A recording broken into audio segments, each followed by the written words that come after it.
बच्चों आज पढ़ेंगे हम लोग इकाई 1.2 का जो ख है उसमें वन एवं वन प्राणी संसाधन। इससे पहले हम लोग भूमि संसाधन वगैरह पढ़ चुके हैं। भूमि पढ़ लिए हैं, जल पढ़ लिए हैं और सारे कुछ पढ़ चुके हैं पहले। तो आज पढ़ना है वन और वन्य प्राणी। देखो वन प्राणी क्या होता है? जीव जंतु जैसे शेर, बाघ, पेड़ पौधा सब है, वन्य प्राणी है। ठीक है। और वन क्या है? जंगल है। क्या मतलब? जंगल है। तो ये जंगल क्या है? इस पर रहने वाले निवासी कौन है? मनुष्य से किस प्रकार प्रभावित है? मनुष्य के लिए संसाधन कैसे है? ये सब कुछ हम लोग इस चैप्टर में पढ़ेंगे बच्चे। ठीक है। चलिए देखिए यहाँ पे क्या लिखा है। ऐसा कहा जाता है वन है तो हम हैं। देखो ये बहुत इंपॉर्टेंट लाइन है। वन है तो हम, यानी वन से हम हैं, हमसे वन नहीं है बच्चा। वन मानव के आर्थिक जीवन का एक प्रमुख अंग है। विश्व में ऐसे कई क्षेत्र हैं जहाँ सघन वन पाए जाते हैं। ये वन विभिन्न किस्मों की लकड़ियों देने के साथ साथ पशु पक्षियों एवं जीव जंतुओं को आश्रय प्रदान करने का भी काम करते हैं। क्या कर रहा है यहाँ पे? विभिन्न प्रदेशों में सघन वन पाए जाते हैं, मतलब डेंस फॉरेस्ट, जहाँ पे वनों की घनी आबादी है। जैसे में साउथ अमेरिका के कुछ देश हैं। ठीक है। जैसे आपने नाम सुना होगा अमेजन का जंगल। ये क्या है? विश्व का बच्चा फेफड़ा है। विश्व का फेफड़ा भी कहा जाता है। फेफड़ा का मतलब क्या है? पूरे विश्व को शुद्ध ऑक्सीजन प्रदान करता है। ठीक है। तो इस तरह से हम लोग देखें कि वन क्या है। वन में जो है, वन मनुष्यों को आश्रय भी प्रदान करता है, उसको सांस लेने का भी भी ऑक्सीजन प्रदान करवाता है और लकड़ियाँ भी देती है, जिससे विभिन्न प्रकार की वस्तुएं का निर्माण होता है। ठीक है बच्चा। चलो आगे देखते हैं इसमें क्या लिखा है। यहाँ पे बहुत ही सुंदर अच्छा लाइन लिखा हुआ है, इसको गौर से देखो। वन या पेड़ पौधों का विकास प्राकृतिक चयन की पद्धति से होता है। देखो क्या है? प्राकृतिक चयन, नेचुरल सिलेक्शन। क्या है यहाँ पे? प्राकृतिक चयन। इसको नोट कर लेना, नेचुरल सिलेक्शन। देखो प्राकृतिक चयन हम आगे आपके लिए लिख के रखे हैं। देखो क्या है प्राकृतिक चयन क्या होता है? इसमें होता है क्या बच्चा कि एक प्राकृतिक प्रक्रिया जिसके परिणाम स्वरूप व्यक्ति या समूह अपने पर्यावरण के साथ सर्वोत्तम रूप से समायोजित होकर जीवित रहते हैं और प्रजनन में सफल होते हैं, तथा जिसके परिणाम स्वरूप उस विशेष पर्यावरण के लिए सर्वाधिक उपयुक्त आनुवंशिक गुण कायम करते हैं। देखो ये लैंग्वेज टफ तो है। ठीक है। हम उसको आपको सरल भाषा में समझाते हैं। क्या है कि जब मनुष्यों और पेड़ पौधों का विकास क्रम शुरू हुआ, हम लोग पढ़े हैं चार्ल्स डार्विन का theory, survival of the fittest. ठीक है। जिंदा वही रहेगा जो सबसे अधिक सर्वाइवल कर पाएगा किसी भी एटमॉस्फेयर में। तो पेड़ पौधा जो है ये अपने आप को इस पेड़ पौधा बने रहने के लिए सिलेक्ट किया है प्रकृति के साथ, ताकि ये पेड़ पौधे में ही आगे चलते रहे। ठीक है। ये नेचुरल सिलेक्शन है। किसका? पेड़ पौधा का, जिसके परिणाम स्वरूप जो है ये अपने आनुवंशिकी गुण में, मतलब जो इसका हेरिडिटिक गुण है उसमें जो भी कुछ चेंजेस लाना है लाके कंटिन्यूस प्रोसेस में ये वन ही बना रहता है। ठीक है। वन ही बना रहता है। चलिए आगे देखिए। किसी क्षेत्र में प्राकृतिक रूप से उगने वाले पेड़ पौधों, घास झाड़ियों इत्यादि को सम्मिलित रूप से प्राकृतिक वनस्पति कहा जाता है। अगर वो प्राकृतिक रूप से, मतलब वो स्वयं किसी मनुष्य के द्वारा नहीं लगाया गया हो, जो स्वयं अगर उगता है, पेड़ पौधा घास झाड़ी इत्यादि जो उगता है, उसको क्या बोलेंगे बच्चा? प्राकृतिक वनस्पति बोलते हैं। ठीक है। अब देखो एक चीज़ क्या है आगे कि क्षेत्रीय आधार पर, इसको नोट कर लो, क्षेत्रीय आधार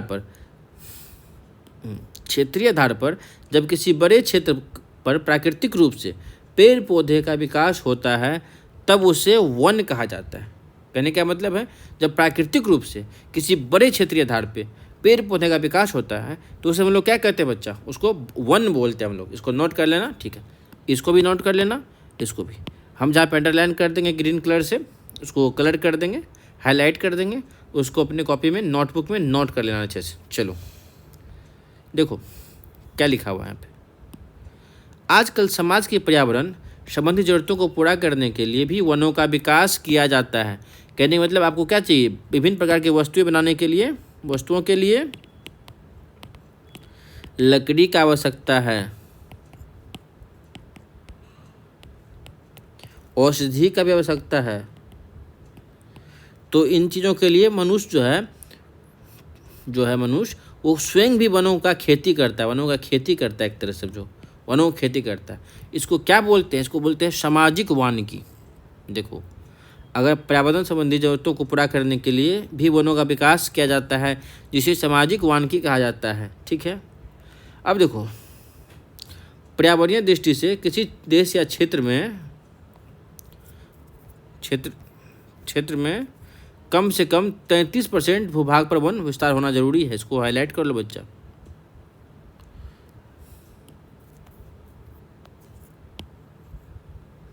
देखो क्या कह रहा है कि किसी भी क्षेत्रफल में किसी भी क्षेत्र में 33% वन का होना जरूरी है, वन का होना जरूरी है। चलिए, एक इम्पोर्टेंट जानकारी हम लोग देखते हैं क्या। देखो, हालांकि ये डेटा में कुछ गड़बड़ी है जो बुक में दिया हुआ है, हमने इसको सुधार कर दिया है, क्योंकि वन का जो रिपोर्ट आता है, वन क्षेत्र का रिपोर्ट आता है, वो हर 2 साल पे आते रहता है, साल पे भी आता है, तो उसमें कुछ परिवर्तन हुआ। देखो, भारत में सबसे अधिक वन का प्रतिशत किस राज्य में, कहने मतलब सबसे अधिक वन परसेंटेज वाला राज्य, ना कि क्षेत्रफल वाला राज्य, यानी परसेंटेज में ये अधिक है। वो कौन सा स्टेट है? मिजोरम। यहाँ का 84.53% जो भौगोलिक क्षेत्र का भूभाग है वो क्या है? वन से ढका हुआ है। और जो मध्य प्रदेश है वो क्षेत्रफल के दृष्टिकोण से सबसे बड़ा है। आप एक चीज़ समझो, क्षेत्रफल और प्रतिशत में क्या अंतर है। सपोज एक 10 किलोमीटर का एरिया है, वहाँ 1000 पेड़ है, और 1 लाख किलोमीटर का एरिया है, वहाँ 2000 पेड़ है। एक चीज़ देखो, पेड़ अधिक कहाँ है? यहाँ पे, जहाँ 2000 पेड़ है, लेकिन 1 लाख किलोमीटर स्क्वायर में सिर्फ 2000 पेड़ है, पर यहाँ 10 किलोमीटर में 1000 पेड़ है। तो परसेंटेज के दृष्टिकोण से कौन सा अधिक हुआ? ये वाला क्षेत्र। लेकिन नंबर क्या है जनसंख्या में? ये वाला अधिक है। तो इसलिए क्षेत्रफल दृष्टिकोण से मध्य प्रदेश और प्रतिशत दृष्टिकोण से मिजोरम। ठीक है बच्चा, चलो आगे जानकारी लेते हैं। देखो, जो हम लोग का वन सर्वेक्षण रिपोर्ट 2021 है, उसमें कुछ डेटा को हम लोग कलेक्ट किए हैं, एक बार देख लेते हैं। सबसे पहला क्या है कि जो पिछले साल है उसके अपेक्षा इस साल 2261 वर्ग किलोमीटर में बढ़ोतरी पाया गया वन में। सब अगर पिछले साल 1000 होता तो इसमें इतना प्लस हो गया। सब कुछ करो, पिछले साल कितना था? देखो, देश का कुल वन और वृक्षों से भरा क्षेत्रफल 80.9 मिलियन हेक्टेयर, 80.9 मिलियन हेक्टेयर इस बार, और पिछले बार इससे इतना कम था, इस बार इतना बढ़ोतरी हो गया है। ठीक है, जो कुल भौगोलिक क्षेत्रफल का कितना है? 24.62%। आपको ऑब्जेक्टिव में पूछा जाए कितना परसेंट है, तो 24.62% ये कुल जो भारत का भौगोलिक क्षेत्रफल है उसका वन क्षेत्रफल है। भौगोलिक का इतना वनाच्छादित क्षेत्रफल है। देखो बच्चा, क्षेत्रफल के हिसाब से मध्य प्रदेश में देश का सबसे बड़ा वन क्षेत्र है, मैंने आपको जस्ट पढ़ाया था अभी। इसके बाद सेकंड पे कौन है? अरुणाचल प्रदेश, थर्ड पे छत्तीसगढ़, और फोर्थ पे उड़ीसा, और फिफ्थ पे महाराष्ट्र। तो 1 पे कौन आया? मध्य प्रदेश, 2 पे अरुणाचल प्रदेश, और 3 पे छत्तीसगढ़, 4 पे उड़ीसा, 5 पे महाराष्ट्र। ये किसके हिसाब से? ये है क्षेत्रफल के हिसाब से। अब देखो बच्चा क्या कहता है यहाँ पे कि भौगोलिक क्षेत्रफल के प्रतिशत के रूप में वन आवरण के मामले में क्या कह रहा है? प्रतिशत के रूप में। तो उसमें देखो कौन कौन है। 1 नंबर पे अपना क्या है? मिजोरम, 2 पे अरुणाचल प्रदेश। एक चीज़ और करो, 2 पे परसेंट में भी और क्षेत्रफल में भी कौन है? अरुणाचल प्रदेश, यहाँ भी और यहाँ भी। ठीक है, और फिर अपना मेघालय है, मणिपुर, नागालैंड। इन चीज़ों को आप याद रखेंगे अच्छे से, ताकि आप अपने ऑब्जेक्टिव एग्जाम में अच्छे से इसको मेंशन कर पाए, या फिर आगे क्लासों में 9th क्लास में आप जब पढ़ोगे, 10th पढ़ोगे, और वहाँ अगर कहीं लिखना होता है वनों के बारे में, अगर इन चीज़ों को आप अच्छे से शामिल करते हो उसमें, तो ऑब्वियस सी बात है आपके मार्क्स इंक्रीज होगी बच्चे। चलिए आगे देखिए, आगे क्या कहता है। विश्व में लगभग 10 लाख प्रकार की वनस्पतियां पाई जाती, हाईलाइट किया जाए इसको। विश्व में लगभग 10 लाख प्रकार की वनस्पतियां पाई जाती है बच्चे। वन एक प्राकृतिक संसाधन है जिससे कई प्रत्यक्ष और अप्रत्यक्ष लाभ है। देखो यहाँ प्रत्यक्ष और अप्रत्यक्ष लाभ। प्रत्यक्ष क्या है, हम लोग लकड़ी काटते हैं, उसका सोफा, कुर्सी, फर्नीचर में बहुत सारा उपयोग करते हैं ना बच्चा। और जो सांस ले रहे हैं अप्रत्यक्ष रूप से हवा जो ले रहे हैं हम लोग, ये कहाँ से आ रहा है, ऑक्सीजन जो वनों से, पेड़ पौधों से तो मिल रहा है, ठीक है।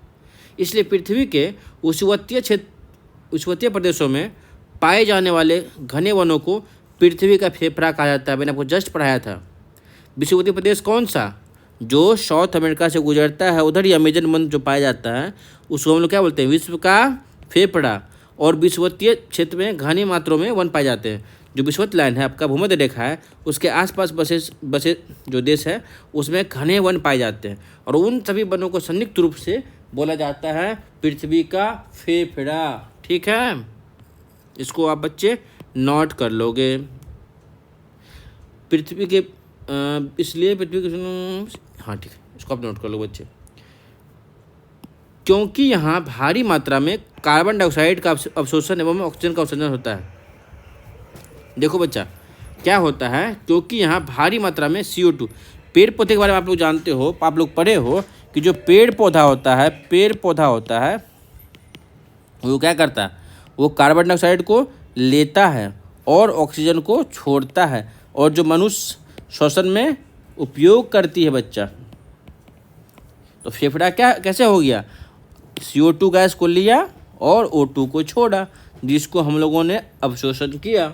इसी को हम लोग बोलते हैं विश्व का फेफड़ा या पृथ्वी का फेफड़ा, ठीक है बच्चा, ठीक है। चलो, बहुत ही अच्छा लाइन, इंपॉर्टेंट लाइन आप देखो।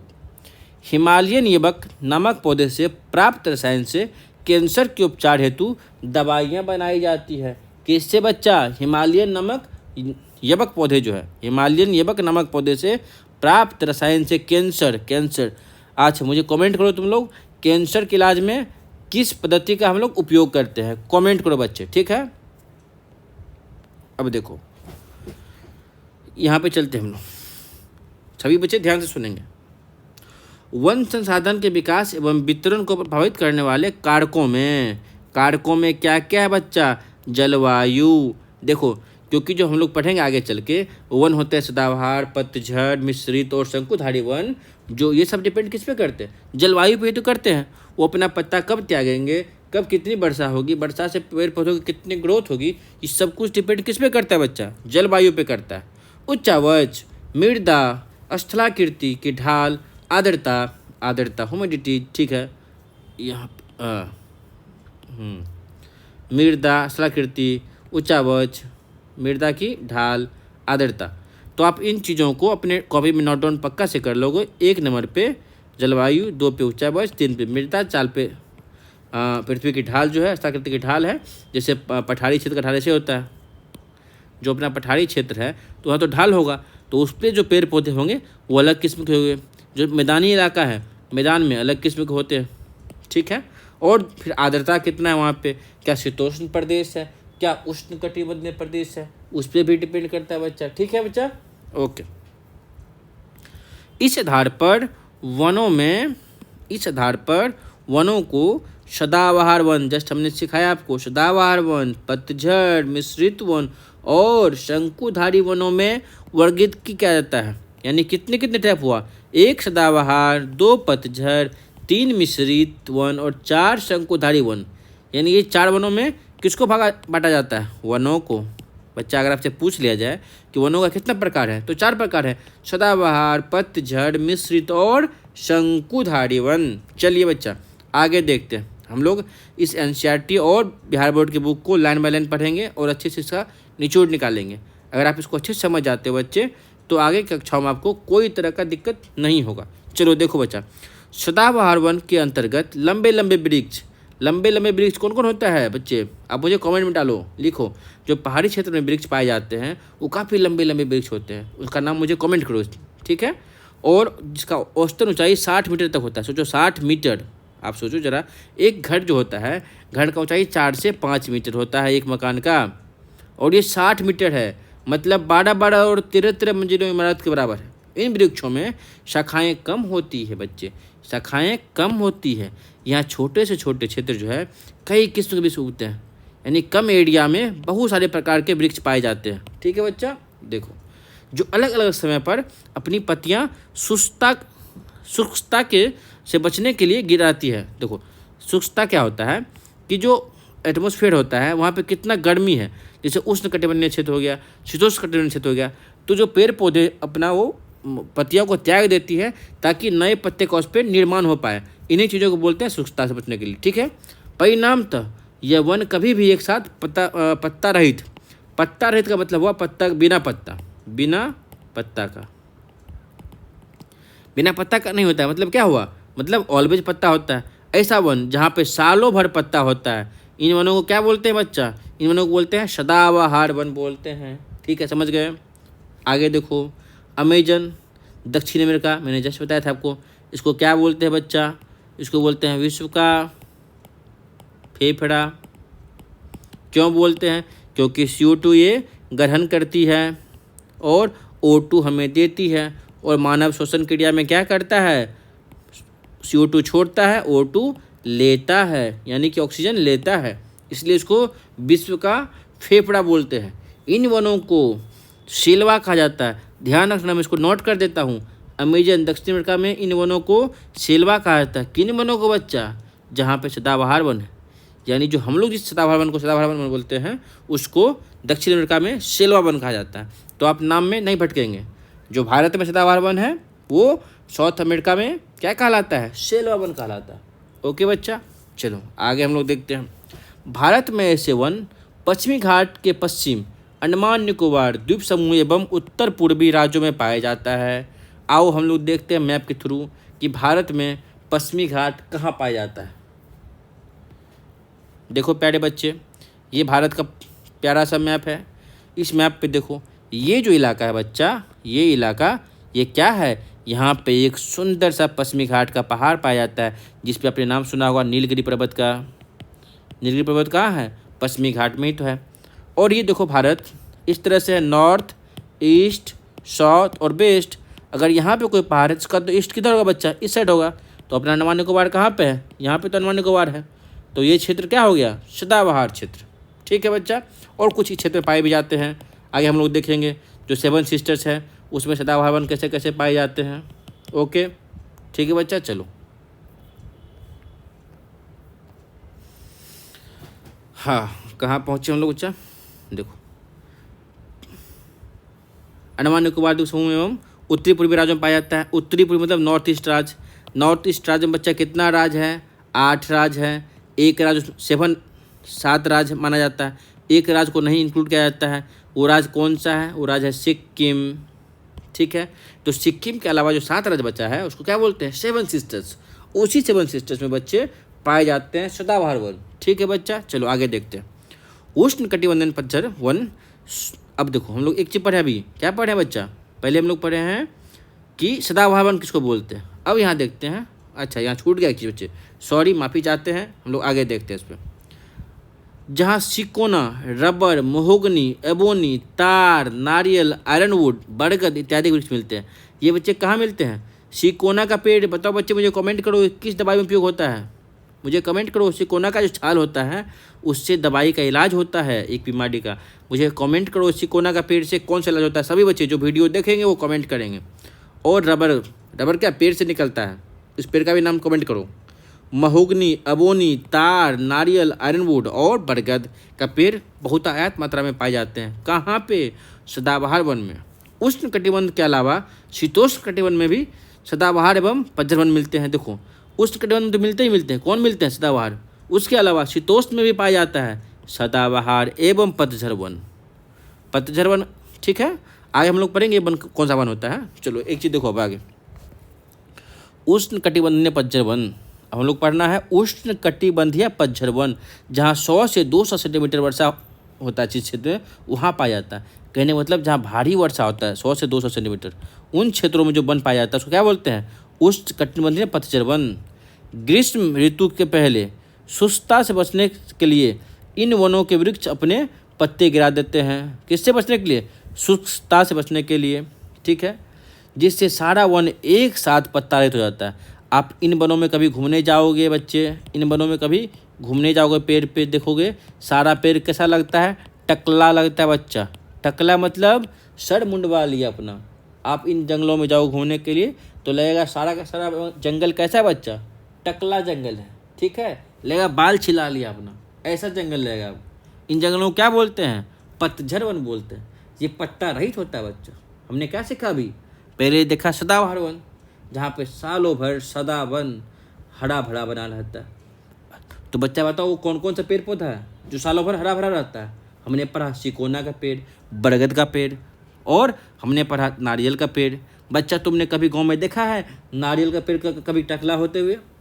नारियल का पेड़ सालों भर हरा भरा रहता है ना बच्चा। बस उसी तरह से हम देखेंगे जो टकला वन है साल में एक बार अपना ऋतु में पूरा पत्ते झाड़ देते हैं, ताकि वहाँ भी प्रोसेस तो वही बच्चा, वहाँ पे भी, ताकि वहाँ पे भी नया पेड़ पे नए पत्ते उग आ पाएँ, ठीक है। इन वनों को बोलते हैं उष्णकटिबंधीय पतझड़ वन, और ये कहाँ पाया जाता है? 100 मीटर से 200 सेंटीमीटर वर्षा वाले स्थान पे, ठीक है बच्चा, ठीक है, ओके।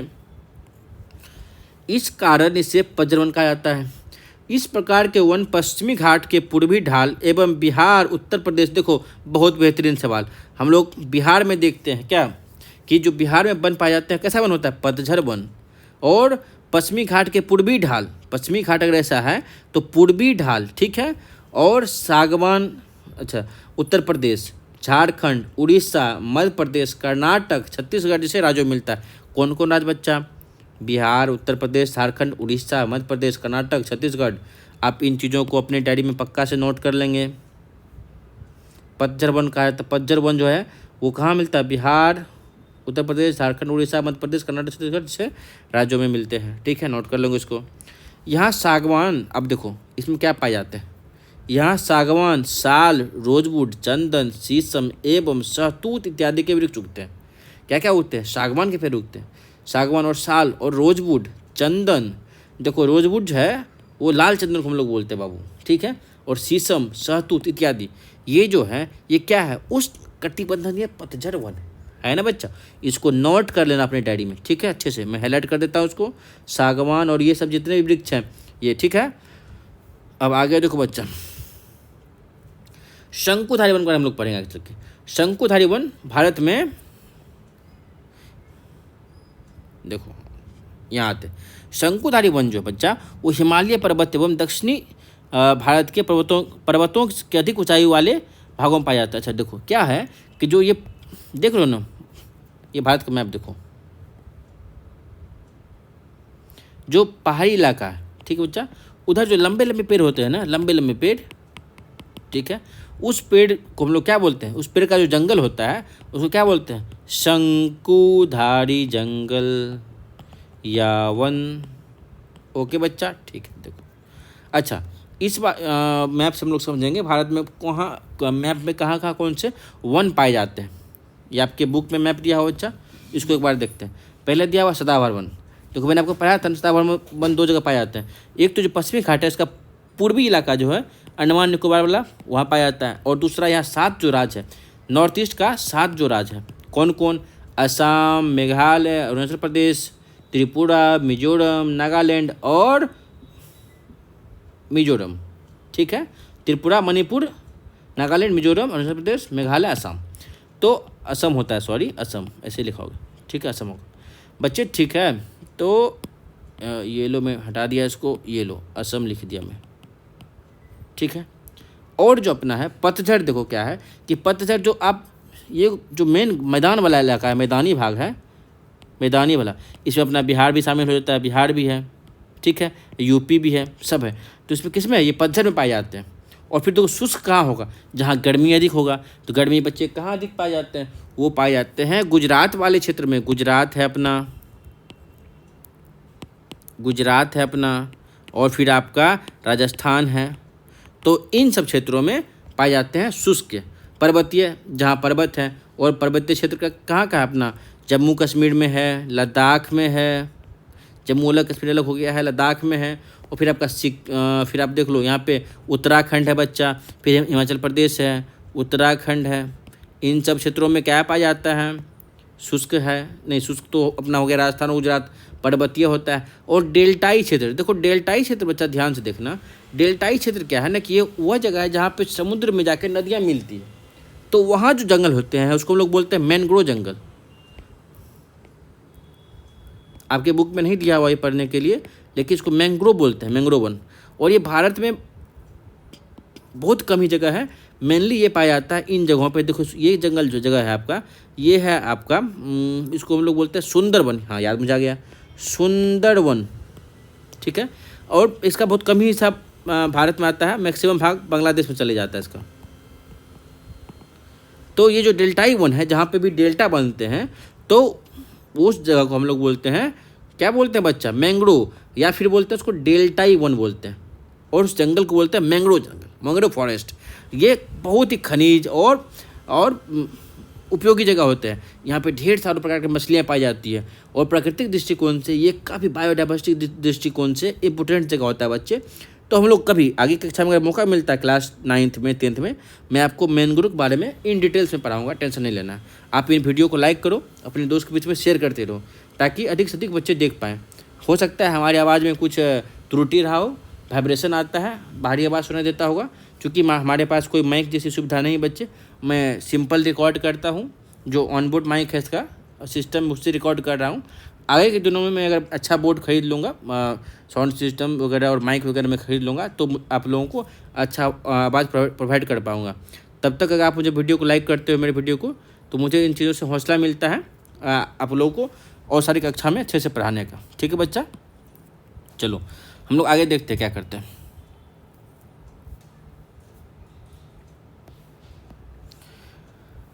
देख लिए हम लोग, अब जस्ट हम लोग पढ़ लिए, हम लोग मैंग्रोव के बारे में जान लिए सब कुछ, शंकुधारी जान लिए, शुष्क जान लिया आपने, पर्वतीय बारे में जान लिया आपने, और फिर आपने जाना सदाबहार, पतझड़, शुष्क और पर्वतीय, और डेल्टा, डेल्टा में पाया जाता है मैंग्रोव। अब आगे देखते हैं बच्चा क्या होता है कि क्या बोल रहा है, निचले इलाकों में पतझड़ वन, इसके उपोष्ण सदाबहार वन एवं सबसे ऊपर अल्पाइन वन की वनस्पति मिलती है। अल्पाइन कौन है बच्चा? ये पर्वतीय है। और पतझड़ कहाँ? पतझड़ से याद आया बिहार, यूपी, मध्य प्रदेश इटीसी। तो क्या बोल रहा है ये कि प्रकृति में अंतर देखिए, इन वनों की प्रकृति में अंतर क्या है? जो इलाका होता है, ये लोग इलाका बटा हुआ है, पिछला इलाका मैदानी भाग में पाया जाता है पतझड़, पहाड़ी में बच्चे अल्पाइन वन, ठीक है। और फिर सदाबहार वन पाए जाते हैं कहाँ पे? जो 7 सिस्टर्स है, और पश्चिमी घाट के पूर्वी क्षेत्र में पाए जाते हैं। ठीक है बच्चा, इन चीज़ों का आप पक्का याद रखेंगे याद, ठीक है। चलिए, ज्वारीय वन का विकास देश के डेल्टा प्रदेशों में हुआ है। देखो ज्वारीय कहाँ आता है? आपने पढ़ा है ज्वार और भाटा, ये कहाँ आता है? समुद्र किनारे आता है। और हमने बताया आपको समुद्र किनारे में क्या जाके मिलती है बच्चा? नदियाँ मिलती है। और जहाँ नदियाँ मिलती है उसको क्या बोलते हैं? डेल्टा बोलते हैं। और ठीक है, और डेल्टा की जगह, डेल्टा से याद है आपको मैंग्रोव याद रखेंगे आप डेल्टा से। और कौन सा मैंग्रोव याद रखेंगे? भारत में एकमात्र मैंग्रोव वन फॉरेस्ट है, इसका नाम है सुंदरवन मैंग्रोव फॉरेस्ट। आप याद रखेंगे इसको, क्योंकि ये बायोडाइवर्सिटी के हिसाब से बहुत ही इंपोर्टेंट जगह है भारत का, ठीक है। और इसी जंगलों में पाए जाते हैं रॉयल बंगाल टाइगर, जो अपने भारत देश के बच्चे कमेंट करो क्या है, राष्ट्रीय कौन सा है पशु है कि पक्षी है, क्या है, मुझे कमेंट करो, ठीक है। ओके बच्चा, चलो आगे देखो। यहाँ देखो क्या है, यहाँ सुंदरी जैसे मैंग्रोव दलदली वृक्ष पहनता है। देखो बस आ गया ना, जस्ट मैंने आपको पढ़ाया था। सुंदरी पौधा है, पेड़ है वो, ठीक है।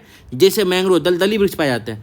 देखो मैंग्रोव वन का आपको बता रहे खासियत, थोड़ा सा मैं पढ़ा देता आपको। ये देखो जंगल है ना, तो जंगल में पेड़ होते हैं, और पेड़ का जो ये निचला भाग होता है, जड़ होता है, ये ज़मीन में होता है। मैंग्रोव वाले जंगल में तुम जाओ कभी घूमने के लिए, तो ये जो जड़ होता है ये ज़मीन से ऊपर उठा हुआ रहता है पानी में, तुम इसको दूर से ही देख पाओगे, ठीक है ना। ये बाहर से भी ऑक्सीजन CO2 लेने का काम करती है, ठीक है, और रिमूव करती है, और चाहे अपनी जो खनिज वगैरह है सब कुछ वो लेती है, पोषक तत्व वगैरह, ठीक है। मिश्रित वन शीतोष्ण कटिबंध के पूर्वी तटीय भाग में पाया जाता है। कहाँ पे? पूर्वी तटीय भाग में पाया जाता है। चलो बच्चा आगे देखते हैं। आगे हम लोग देख रहे हैं वनों की उपयोगिता, अच्छे से देखेंगे इसको। कहने का मतलब क्या है कि वन का क्या उपयोग है जीवन में। देखो बच्चा, ऐसे तो वन का काफ़ी उपयोग है, बहुत सारा। हम लोग जस्ट पढ़े हैं कि O2 देता है, O2 मतलब ऑक्सीजन देता है मुझे, इसलिए विश्व का फेफड़ा भी बोलते हैं। बहुत सारे वस्तु के लिए लकड़ियाँ मिलता है, ठीक है। और फिर जनजाति को रहने के लिए जगह, रहने के लिए आवास देता है। तो उपयोग तो बच्चा बहुत है, ठीक है। हम इन चीज़ों को इस चैप्टर में देखेंगे एक एक करके क्या है। प्राचीन काल से लेकर वर्तमान युग तक वन के उपयोग में परिवर्तन आया है। कहने मतलब हम लोग जब प्राचीन काल में रहते थे, मनुष्य जब अपने आरंभिक दौर में था, तो वन का उपयोग अलग था, क्योंकि हम लोग उस समय खाने के लिए वन पर डिपेंड थे। हम लोग के पास कृषि वगैरह बचा कुछ था नहीं, तो जो इंसान थी वो कंद मुद्रा ही तो खाती थी, फल फूल खाती थी, और बंदरों की तरह यायावत तरह के जीवन जीते थे। घुमक्कर हम लोग हुआ करते थे, एक जगह से दूसरी जगह जाकर रहते थे, पेड़ पौधे पर सोया करते थे, उनकी टहनियों से हम लोग शिकार किया करते थे। तो तब का उपयोगिता बच्चा है वो अलग था, और अब का उपयोगिता वो अलग है, ठीक है। यही बात लिखा हुआ है इसमें कि दोनों की उपयोगिता में परिवर्तन हुआ है, बदलाव आया है। आरंभ में वनों का उपयोग मानव द्वारा जंगली जानवरों से रक्षा तथा विषम जलवायु से बचने के लिए किया जाता था, बताया मैंने आपको। धीरे धीरे मानव वनों पर आश्रित होने लगा। वह वनों से प्राप्त लकड़ियों की सहायता से घर बनाने लगा तथा लकड़ियों का उपयोग भी करने लगा कि शिकार वगैरह करने में, ठीक है बच्चा। और देखो, वन का उपयोग भोजन के स्रोत के रूप में, वस्त्र निर्माण के लिए, कच्चे माल की प्राप्ति के रूप में, लकड़ी के लिए क्या क्या उपयोग है, भोजन, कच्चे माल, वस्त्र निर्माण और लकड़ियाँ। देखो कितना सारा यहीं पे हो गया बच्चा, भोजन के स्रोत, वस्त्र निर्माण, लकड़ी प्राप्ति, कच्चे माल, और वस्त्र वगैरह जितना बच्चा बनता है सब तो क्या है, पेड़ पौधे से तो बनता है। इनफैक्ट तुम जो कागज़ उपयोग करते हो, कागज़ वगैरह, ये कागज़ कहाँ से मिलता है, पेड़ के छाल से मिलता है बच्चा, ये सब जितना भी कुछ है, ठीक है।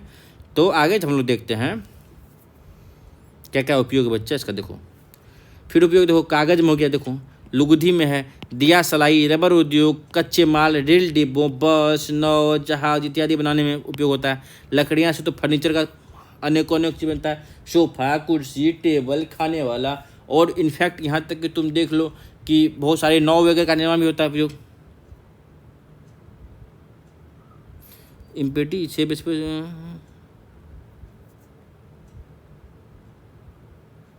चलो, अभी कुछ हमारे सिस्टम में टेक्निकल एरर आ गया है, तो अभी वीडियो को भी यहाँ पे रोक रहे हैं। आगे कक्षा में आपको मैं इसका आगे पढ़ाऊँगा, ठीक है बच्चा। यहीं पर हम लोग रोक रहे हैं, सॉरी आज के क्लास के लिए। नेक्स्ट क्लास में इसको ख़त्म करते हुए क्वेश्चन आंसर भी कर लेंगे हम लोग इसका।